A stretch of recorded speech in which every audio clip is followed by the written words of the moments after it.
আমরা সংবিধানে মূলনীতির প্রয়োজন আছে কিনা সেই প্রশ্ন রেখেছি যে এই মূলনীতির কাঠামোর বাইরে আমরা অন্য কোনো কাঠামো ভাবতে পারি কিনা, এবং আমাদের সংবিধানে যে গণপ্রজাতন্ত্রী এবং গণতান্ত্রিক রাষ্ট্রের কথা বলা থাকে, মৌলিক অধিকারগুলোর কথাও বলা থাকে, সেক্ষেত্রে আলাদা করে মূলনীতির প্রয়োজন আছে কিনা।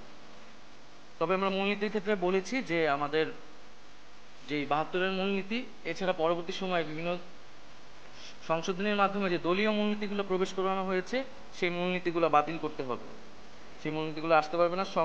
সংবিধানে প্রত্যেক জাতিসত্তার স্বীকৃতি এবং প্রত্যেক জাতি, ধর্মীয় জনগোষ্ঠীর এবং এছাড়া বিভিন্ন নৃতাত্ত্বিক জনগোষ্ঠীর যেই স্বীকৃতি এবং অন্তর্ভুক্তি সেটার নিশ্চিত করতে হবে। সংবিধানে ইন্টারনেট প্রাপ্তির, নিরবিচ্ছিন্নভাবে ইন্টারনেট প্রাপ্তির অধিকারকে মৌলিক অধিকার হিসেবে স্বীকৃতি দিতে হবে।